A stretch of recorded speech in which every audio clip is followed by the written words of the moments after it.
Hello,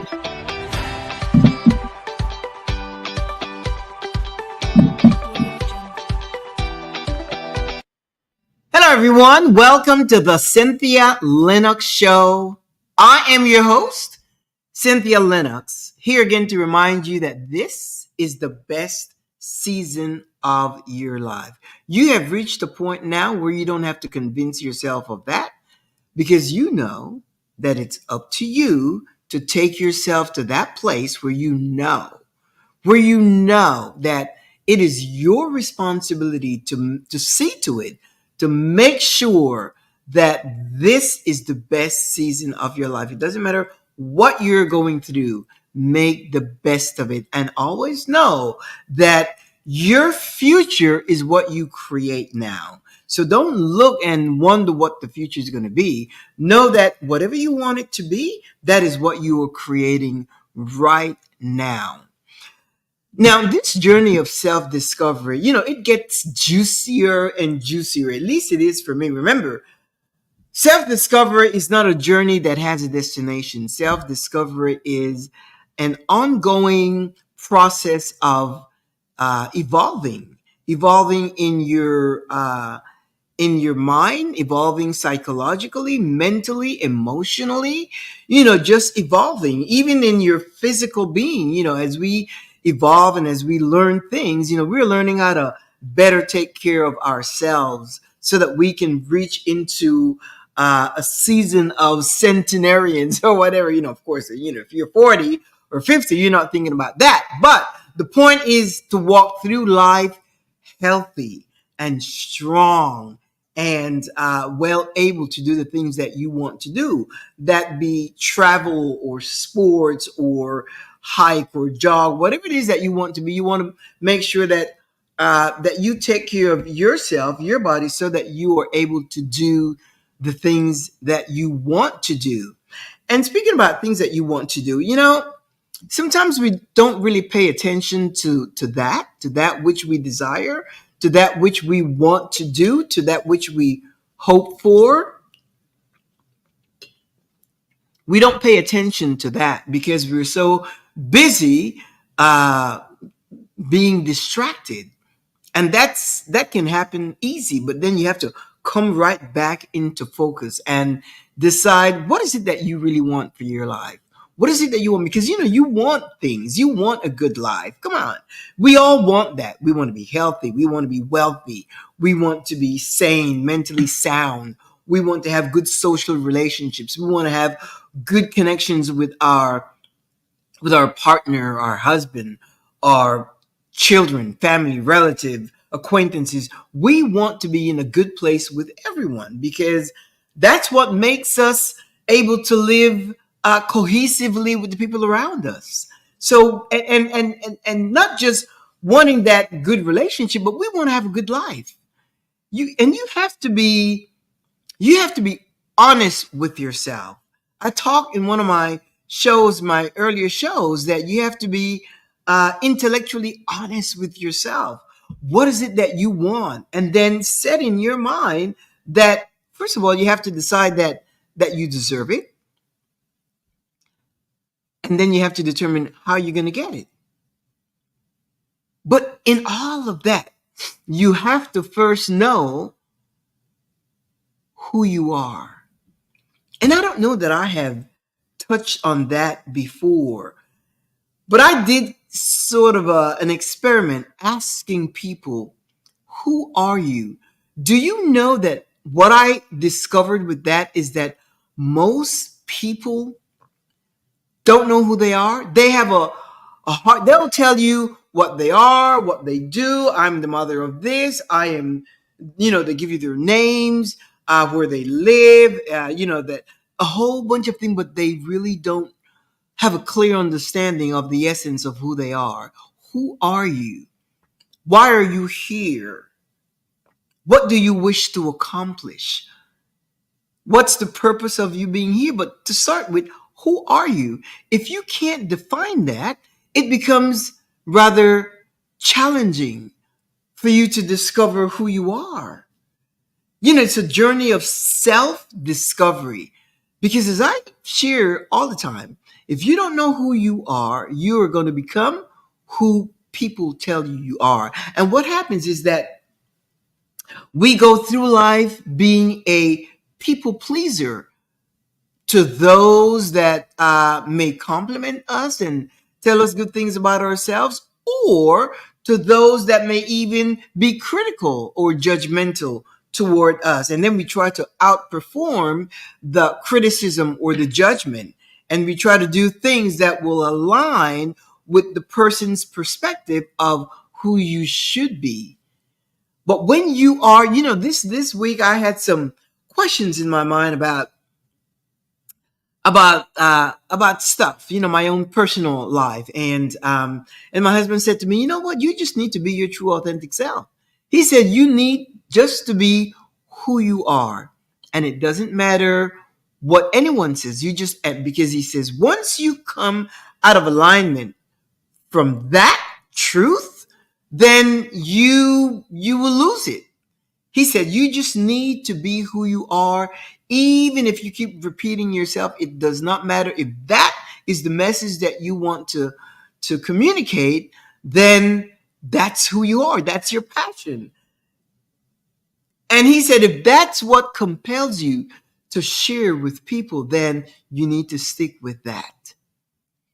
And if you reach 5 people, if you're able to influence, touch, inspire, motivate, encourage 5 people, then you have done well. Continue to do so. So I was encouraged by that. And, the more I think of it, I talk about this being the best season of my life, of your life, of our lives.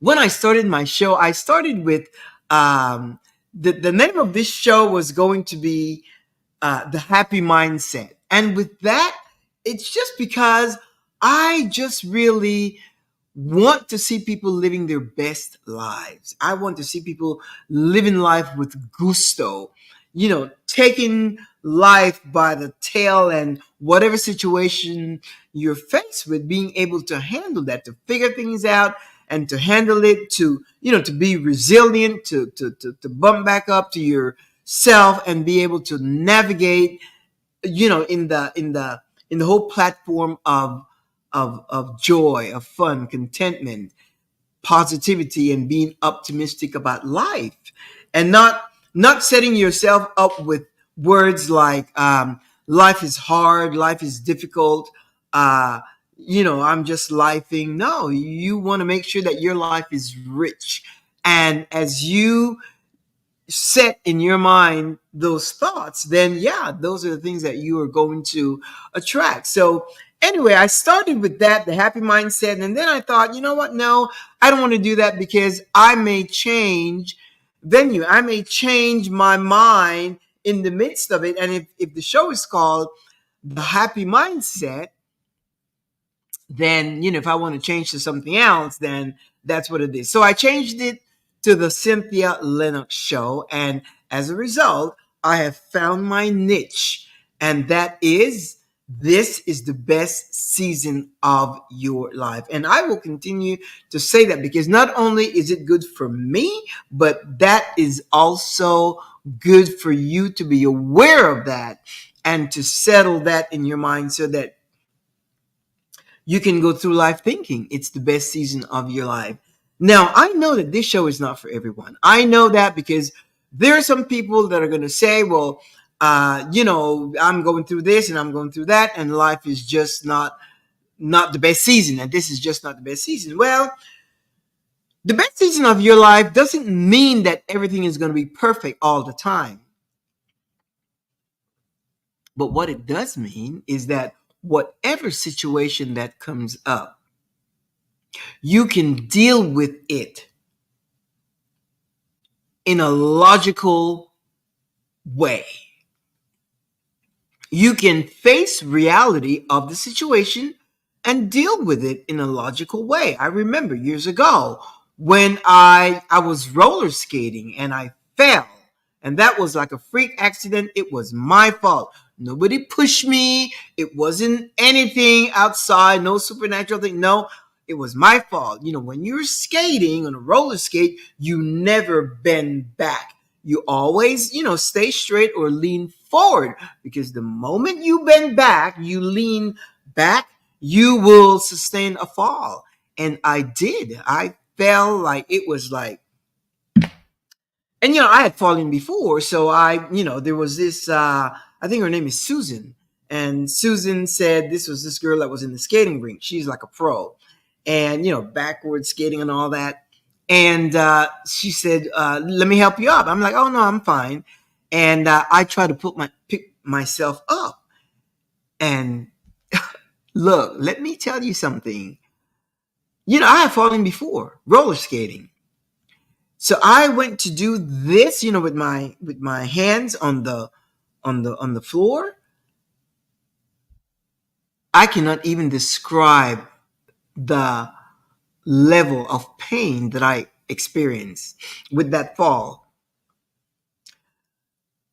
So I couldn't walk. Come to find out, my leg, my foot, not my leg, my foot, from the ankle a little further up, it was like this. It was it was hanging. Did I expect that? Of course not. I didn't expect that. I would go to roller skate 3 times a week, and I loved it because I would just skate and just really have a great, not only workout, exercise, but I loved it. Skate to the music, and by then I was kind of practicing how to skate backward. I didn't accomplish that, but that was my goal. But I fell and broke my leg this way. Broke my leg.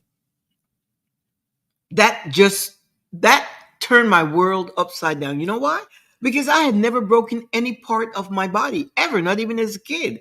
And I used to skate a lot as a kid, and I used to ride a bicycle, and I have, jumped off a cliff, and just jumped off a tree and so forth. I've done all of that and never broken any part of my body. So I didn't even know what to expect.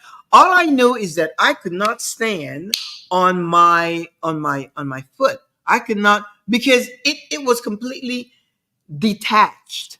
The only thing that was keeping it in the skin was the skin, but the bone, the ligaments, the muscles, all of that, it was completely torn, detached.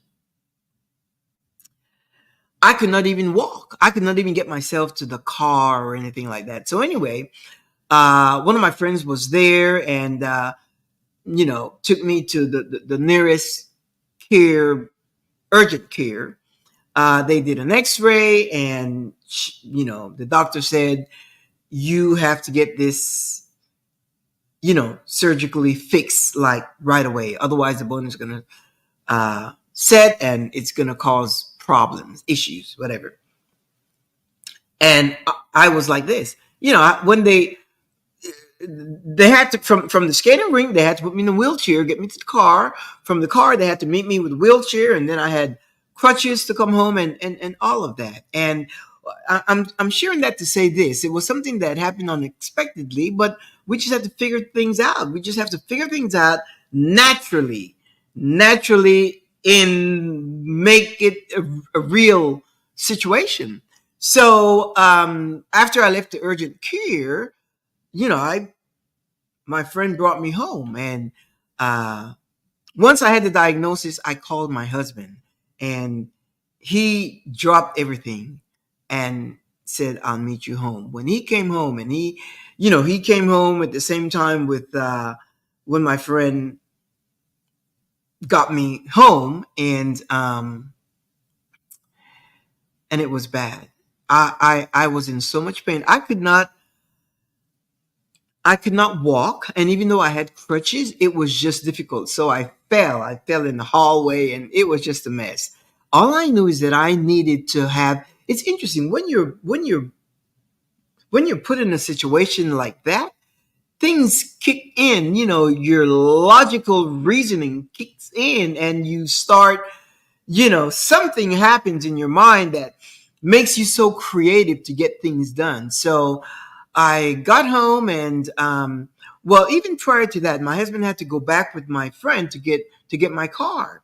And while he was on his way, he called his doctor, and he has a retainer doctor. So this doctor is he has him on speed dial, so he was able to get a hold of his doctor right away. And my doctor is totally different. In the meantime, I'm calling my doctor, and how this works. When you have a PCP, you have to get a referral, and then when you get a referral, it doesn't mean that you're going to get it doesn't mean that you're going to get an appointment right away. The appointment could be a month away.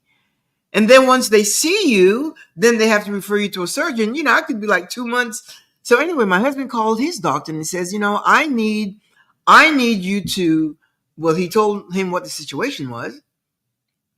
And he said, I need a doctor, a surgeon. Cynthia needs, my wife needs, and of course, I know he's Dr.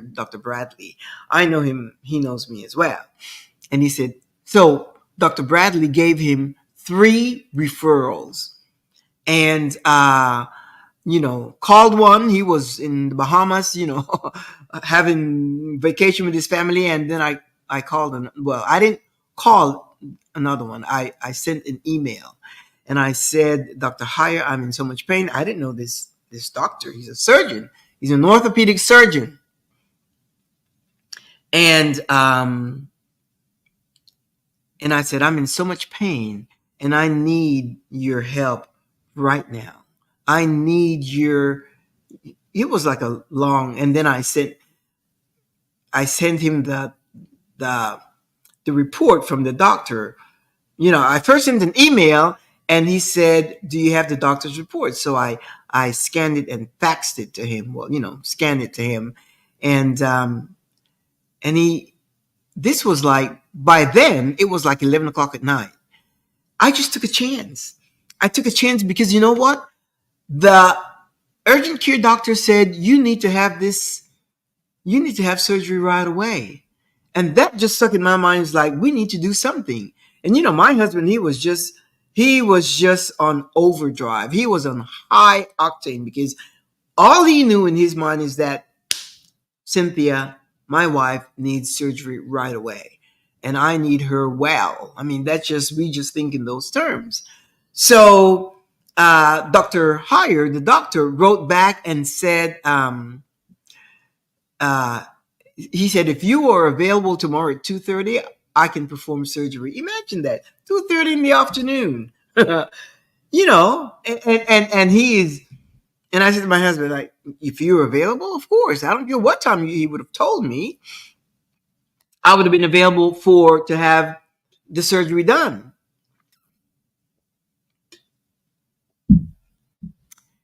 Went to bed that evening. You have to keep your foot elevated and so forth.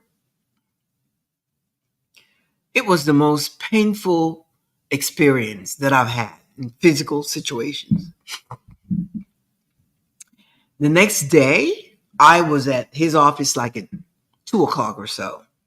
And by 8 o'clock that night, I was getting ready to go home. They did the surgery, put a whole bunch of screws in my leg, in my foot, ankle, foot, wrapped it up and all that. And the next day I had to go back because they had to put a cast on my foot. And anyway, but that was a situation that happened unexpectedly. And I cannot even, could I have said during that time that, and then I wasn't in this show. This happened like 2 years ago. Could I have said that was the best season of my life? I probably I could. Knowing what I know now, perhaps back then, no. But then things happen in such a way, so fast, so succinctly. It just happened so well. And then my husband went out and bought one of those scooters, those knee scooters, and said that I could navigate around the house and so forth. And he just wanted to make sure that when he's gone, that that I was able to move around and to take care of myself and so forth. And it was great because in my mind, I was determined to heal fast. And the doctor that performed the surgery, he said, you will be skating in 8 weeks. He said, in 8 weeks, you'll be able to go back to skate. I held on to those words. I held on to those words in such a way, and I just really thanked him for his, that was a medical diagnosis or prognosis, actually, and I believed it.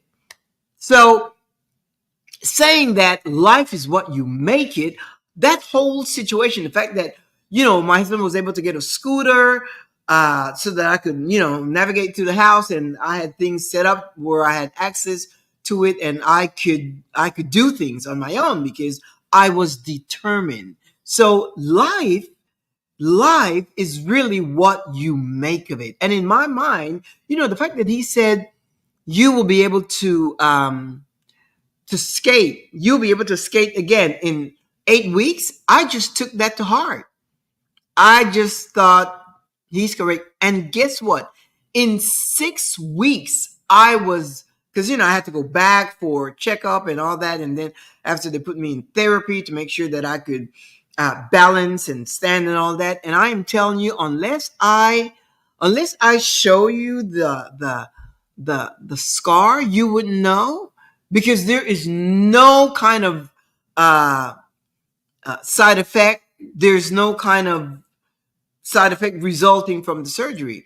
No limping, no weakness. I'm able to run. I'm able to jog.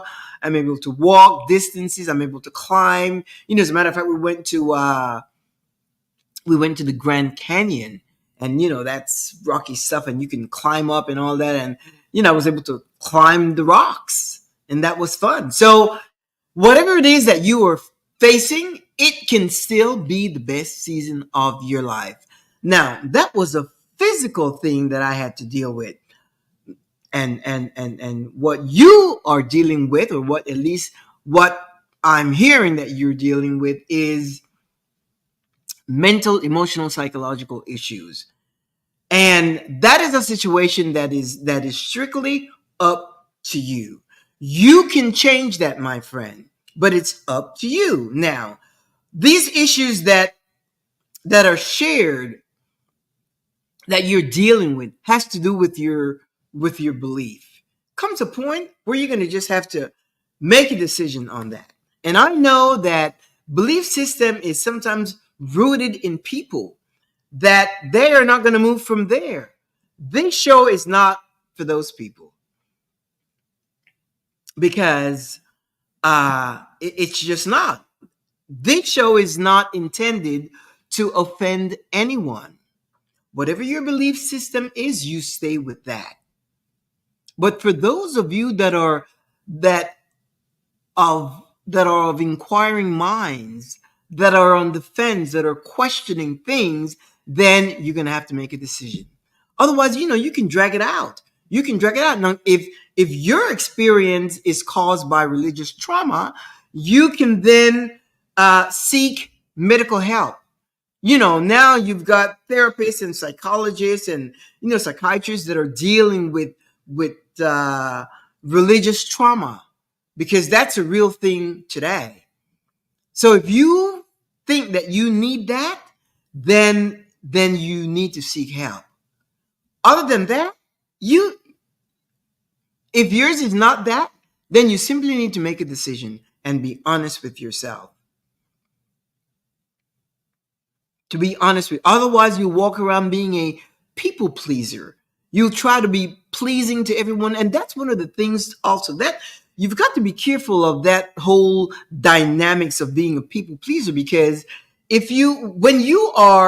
I know for myself, and I'm going to speak for myself, and this is kind of like a carryover from what I shared in my show last week about, what my experience was when I was coming out of this religious circle, religious construct, and so forth. And one of the things is that, we want to please people. And when we are challenged, because I remember when I was going through that, I had some friends that, we met quite often. And when I started to change, of course, my ideology, because I was reading so much. I wanted to know the truth of this whole religious doctrine, so that I could either grow deeper or get out. And I had to remove myself from the circle in order to be in a place of a neutral stance where I wasn't biased, because it's easy to read. It's like now when I read, I've read the Bible many times, and you read it with a biased mind, and not with critical thinking skills. You just read it and you just assume that everything is okay. Not that sometimes I go back and I read something, and for me, the Bible is simply a book of reference. It's not, it's a storybook. I see it totally different because the way I have um, reread the stories.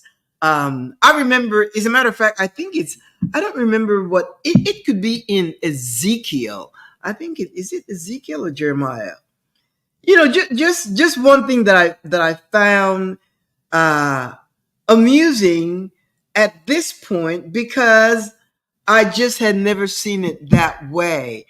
Um, one passage of scripture where God tells Elijah, the situation. You have to read the whole chapter to get the full understanding of it. And God tells Elijah, uh, gives him a command to. It had to do with wars and stuff like that. And he tells him that he had to bake a bread with human excrement, human crap. Uh, Again, it's in the Bible. You need to look it up. And I believe the King James referred to it as human excrement. And he said, no, I'm not going to do that, whatever. And then he says, okay, not human excrement, but I want you to make bread, and I want you to put excrement from the cows.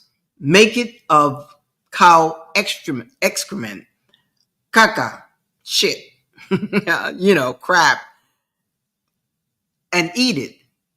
So when I go back and I read that, I thought, wait a minute, I I would have read this before. I would have read this before. As a matter of fact, let me see if Isaiah.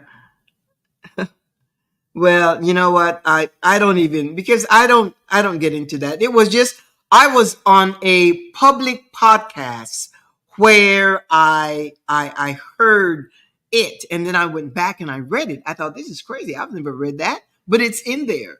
And then I thought, well, at this point it doesn't bother me, because again, it's a book of stories. That's how I see it, but it's in there. When God tells Elijah to go make bread made of human excrement. It's in there.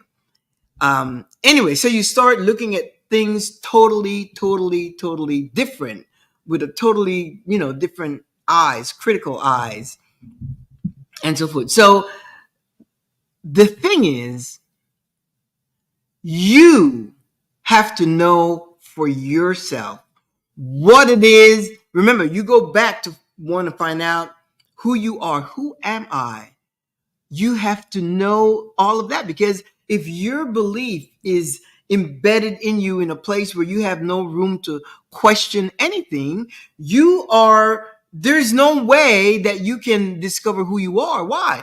Because you have taken on a belief system that is someone else, based on claims that someone else has made, and you taking it upon yourself to be part of who you are. Again, I was on this public podcast, and one of the guys they said, our identity is in Christ. Outside of Christ, there's no identity.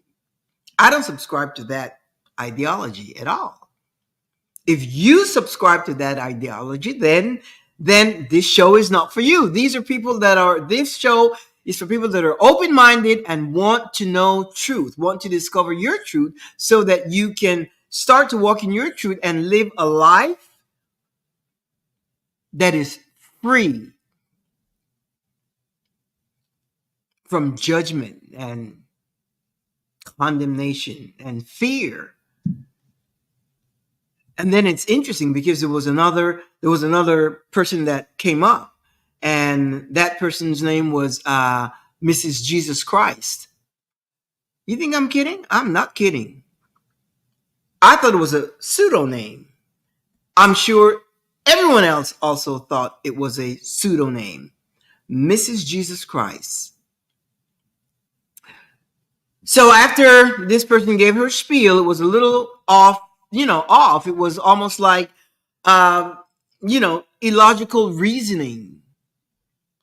And the host asked her, for her name. She said, "Well, what's your real name?" She said, "I see that you have Mrs. Jesus Christ, and what is your real name?" And this person said, "I am Mrs. Jesus Christ."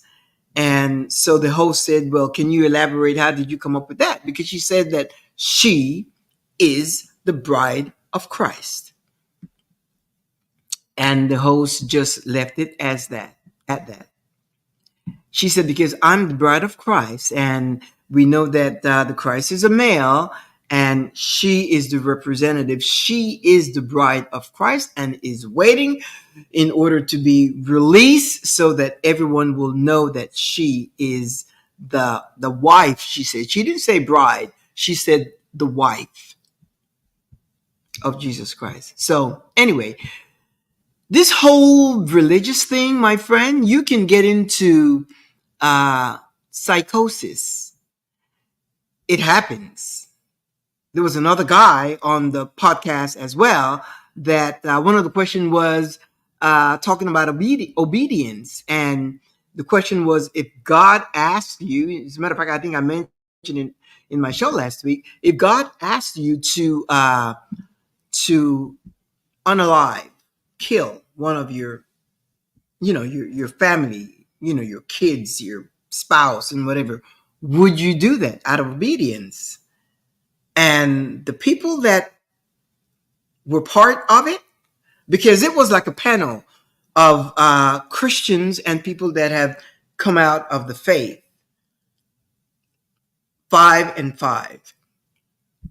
And the question was to the 5 Christians there: if God asked you to kill, if you believe you heard the voice of God. And then of course they made reference to Abraham, and they all said yes. They all said absolutely they would obey. Comes to a point where religious psychosis can kick in, and what it causes is hallucination and paranoia. It's called, I think it's auditory psychosis, when you believe you have heard a voice, or sometimes visual psychosis, where you think you have seen something or God has shown you something and you go by that. So you have all of that. That's what, when we talk about religious belief system, those are the things that people are dealing with. That's what you shared, that you were dealing with all of that, and you're trying to get out. You're trying to come. You try to rationalize. You try to reconcile your belief, from a child to now, and you're questioning about, you're questioning the veracity of the Word of God and so forth, and you're having a hard time. Well, you're gonna have to make a decision, because you can't drag it on. If you drag it on, you will not be able to live and enjoy your life now. And do you know what I find? I find that, and one of the things that you have to also come to understand, this whole, people call it deconstruction, but I call it a journey of self-discovery, because it just happened that a lot of you that, subscribe to my show are from a religious background. So for you, it becomes a journey of deconstruction. You're deconstructing from religious doctrine. But when I say a journey of self-discovery, it's because people of all walks of life, people of all walks, if you go to Europe, people don't have these kind of issues, because they have a different ideology, a different concept, a different way of living. They are not, a lot of European countries are not religious. not like it is in the US. But they may be discovering their true authentic self because of, other situations. They may be uh, someone that's been very insecure or shy, or not confident, and so forth. So it's really a journey of self-discovery. But if it becomes a journey of deconstructing from religious doctrine for you, then so be it. But once you're going through that, and again, I am kind of uh, focusing on that just because that's what you have said. That's what you have shared. And I want to make sure that I address that. But one of the things that you need to understand, you don't have to explain yourself to anyone. And I find that a lot of religious people do that. They try to explain and justify and tell you why they believe it. You don't have to. You don't have to explain anything. You just go through a change uh, as you evolve. And going back to my story with my friends, when I left and I started my journey, and the friends that I used to go out with, and someone said something, they brought something up, and by then I had a whole different idea about this religious walk. I wasn't interested in any thing, and I think they were talking about something about what happens when we die, and somebody asked, so you just die. And then somebody said something about, well, where do you think the soul goes? And then I went into this whole dialogue. Well, what's the soul? And so, do you think it goes nowhere? Well, no. No one has been able to verify, confirm, or establish any factual proof that there is a heaven or there is a hell. No one. I don't care what you say. That's yours. And, of course, I've got my whole thing that allows me to live in the freedom now and enjoy my life now. Anyway, so, my friends were aghast that I, had this thought, having been indoctrinated the same as them. And one made a comment that was kind of offensive, kind of disrespectful, and I didn't like it. But because we were such good friends, I didn't create a scenario, a scene, or anything. But on my way home, I called and I said, to that friend, and I said, I said, are you free tomorrow? Can we have dinner? Can we meet at this place for dinner? And she said, oh yeah, whatever. So we met the next day, and I, we had dinner, a glass of wine, and so forth. And I went through this whole thing, and I said, and I explained to her, in order for us to continue our relationship as friends, there has to be mutual respect. And because my views no longer align with your views, it doesn't mean that they're not valid. And of course, when they said that the day before and kind of smirked, they meant no harm. But it was important for me to nip it right away so that it didn't repeat itself, because I valued the relationship. And till this day, we're still very close friends. As a matter of fact, we are able to talk about so many different things because this friend has allowed herself to grow and evolve. And, she has kept an open mind and, has remained curious to know more. And now her whole thought process is, has changed. It's different, totally different. But I had to do that. So you may have to do that with some people. Don't try to justify or explain or try to, abridge what you think, or, curtail your thoughts, or try to, no, you don't need to explain anything. When you say that, and you know why people get triggered? It's because when you believe something, it's not it's not the truth. It's not facts. It's not verifiable. It's not something that you can show. It's not something that you can prove. It's not something that you can verify. You cannot. So it challenges your own intellect, and your emotional intelligence just goes out the window. You don't want to hear it. On the other hand, I went out with this other friend, and I am living such a wonderful life that sometimes I just want to share. I just want to share, and just and this friend is still, is very religious. And I just said, you know what, oh, I'm just whatever. And I was just sharing how wonderful life is, and how my husband and I are so aligned, and the things that we were engaging. This is a close friend. And I shared that. I just wanted to share it. That's it. I just wanted to share it to a friend.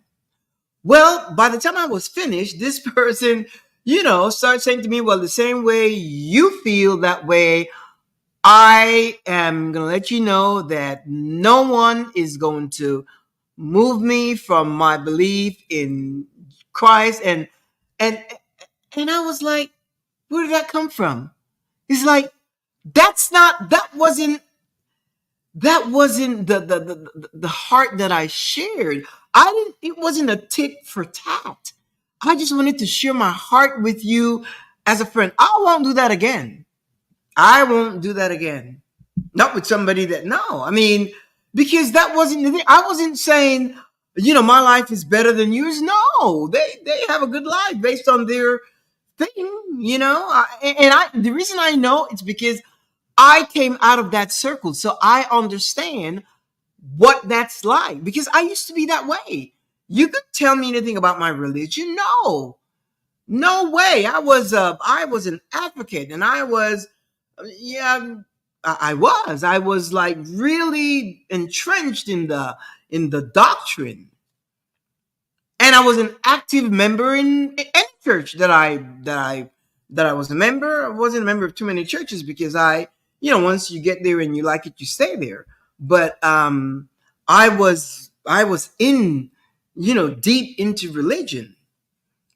And but one thing I always it's so funny, because even when I was in religion, this whole concept about heaven, I always say, even then, before I left church, which is 15 years ago, I used to say to God, you know what? That's not my idea of fun. You know, eternity. Worshiping you. I was honest.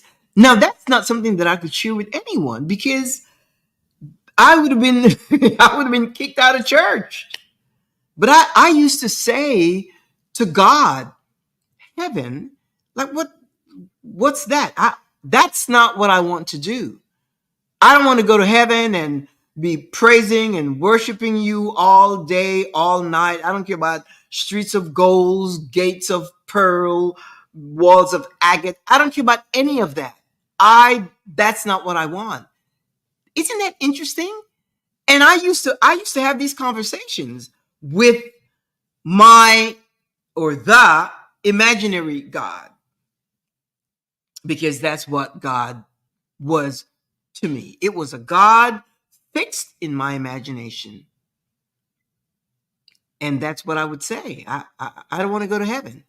That's not, and I certainly didn't believe there was a hell, even though that's the fear that people promote about hell and so forth. But I didn't. That's not something that I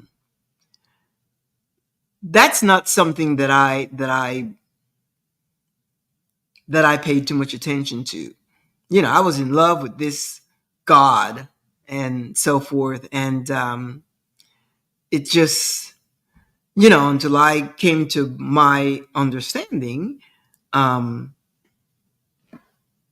truth of the matter,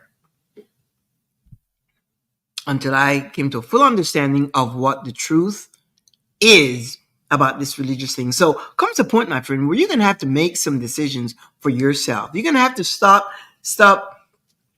puttering around with this whole idea, or it comes a point where you're going to have to make a decision. You're going to have to do whatever you need to do. There's too much information out there. And I'm not telling you what to do. You can discover it yourself. Remember, it's a journey of self-discovery. And because for you, the biggest hindrance is your religious indoctrination, there are too many platforms today that's out there where you can do your research, more so than Google.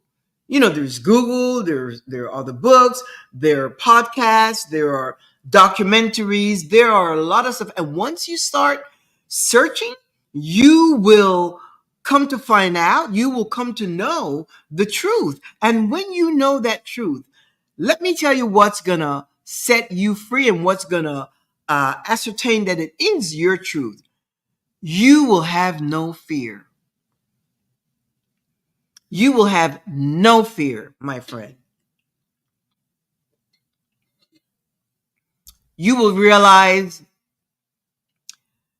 because the fear that's promoted in Christian doctrine is the fear of hell. And most people see it as self-preservation.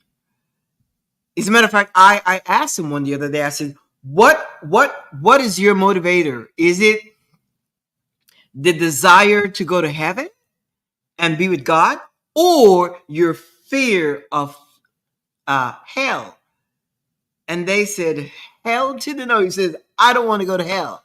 So the desire wasn't like to go and, be with God. No. Their motivation was to stay out of hell. So every Sunday, they're at the altar renewing their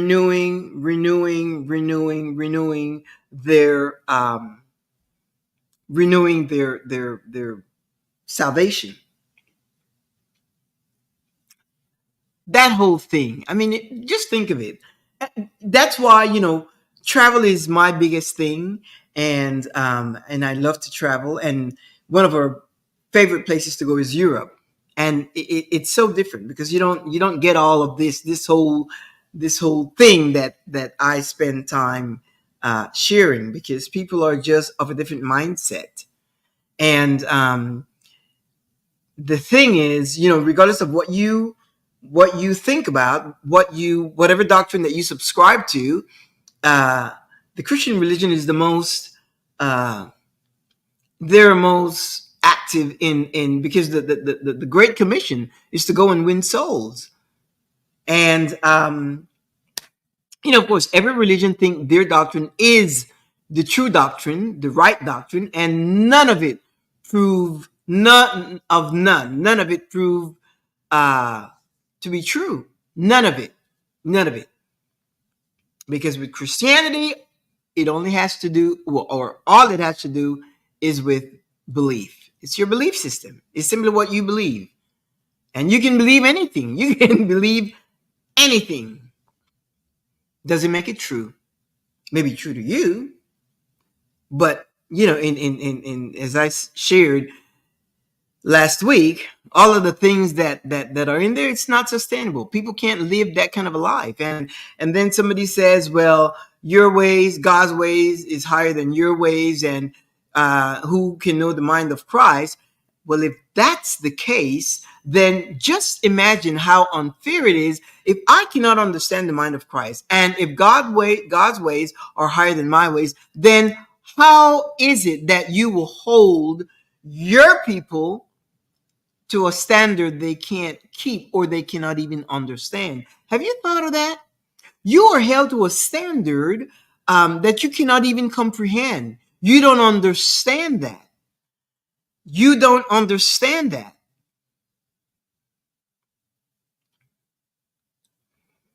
And then the Bible tells you, lean not unto your own understanding, which produces illogical reasoning. He says, don't lean unto your own understanding. Don't think logically. Don't think factually. Don't think naturally. Don't think scientifically. Don't think in terms of verifiable proof. Lean not unto your own understanding. Yet we have given a brain where we can, you have a brain where you can think and where you can sort things out, and where you can come to an assessment. You know, you're given data and you are smart enough where you can uh, uh, research the data and come up with an intelligent conclusion based on data. But if you're going by faith, when you say faith, faith kicks logic out the window. If you're going by faith, faith and logic cannot coexist, because faith, according to the Bible, is the substance of things hoped for, the evidence of things not seen. That's illogical reasoning. There's no logic to that. I used to believe that way. That was part of my doctrine. All of that, what I'm telling you, is not something that's foreign to me, something that is so what I used to be. And I can tell you the difference. I can tell you the difference. The way we live now and the freedom that we have now to navigate life logically, based on natural resources. And something can happen to someone and they call it a supernatural thing. Supernatural, what is that? Things happen. I remember when I was I don't remember how old I was, but I was maybe, I don't know, 10, 11, and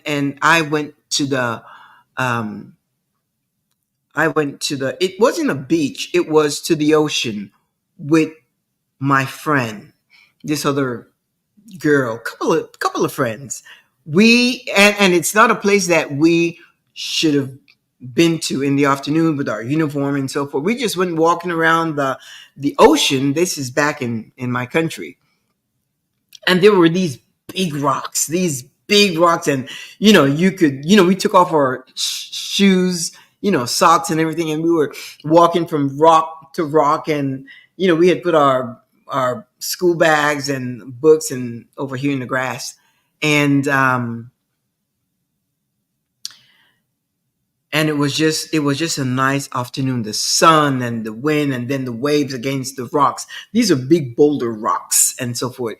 And there was this big rock and I was over here. And the whole idea was, can you jump from this rock to this rock? And remember, in the middle there's the water gushing against the rocks, and there's a little thing, little depth down here that I could have fallen into. And I jumped from this rock to this. And guess what? The rock that I jumped to, it was slimy. It had that green moss. Remember, I was barefooted and I jumped on that rock. And I imagine the whole rock was moss, slimy. I I should have been gone. I should have been gone. I should have slid off and gone. But it didn't happen that way. I was good.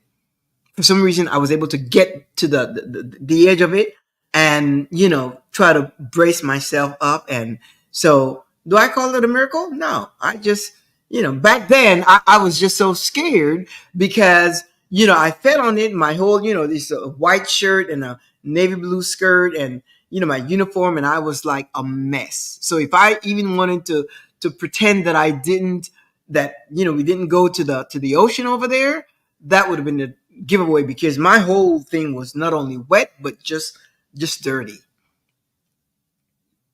But was it a miracle? No, it was just, I did not even, back then I was Catholic, so we didn't think in terms of miracles like that. I was just lucky. I was lucky. And it all depends on how you choose to see it. You call things a miracle, not with all the things that's happening in the world. Things that we need, to be addressed, humanity and the protection of children and women and families and nations and so forth. No, there's none of that happening. So again, a belief system is, you're embedded in your belief. That's your belief. It doesn't mean it's true. And if that is a coping mechanism for you, then that is okay. That is okay, because it helps you to cope with whatever situation you may be dealing with. It helps you to cope. We all have different things, and some people, succumb to different ways of coping. But it doesn't mean it's true or it's real or it's no. That is your thing. And you don't have to defend it. I mean, you don't, like I said, don't try to, whatever changes you're going through, don't explain, don't defend, don't seek acceptance from people, because people are not going to be happy with you. People will simply not talk to you because you don't think like they do. And that's the interesting part of it. And that's the freedom that we have when you get rid of religion. You realize that you start seeing the human, you start understanding the human concept, humanity. You start looking at it a different way, people a different way, not based on what they believe or what they think or what they subscribe to. No, you look at them as human, and this way you can go out and have fun and really enjoy a life with your fellow human. So don't get distracted. Stay focused. Don't be influenced by what people say or what people do, or try to curtail your evolution to please a group of people that may not align or may not like, may dislike what you have become or your progress. You're evolving into your true authentic self. Don't dishonor yourself, my friend. Do not dishonor who you really are. Because in order to honor them, you will have to dishonor yourself. And you don't want to do that, because you are left with yourself. You are left with yourself. And if you honor them, it's not like there's anything in it for you. You honor them to what? To keep the peace, to keep, to keep the relationship. That's not, no. Even your relationships have to be genuine and authentic. Spend time with the people that love you. Spend time with the people that want to be with you. Spend time with the people that enjoy your company. Spend time with the people that respect you. Spend time with the people that will honor you and celebrate you, and people that you can celebrate as well. And get the religion out of your, this whole thing that's hindering you. Just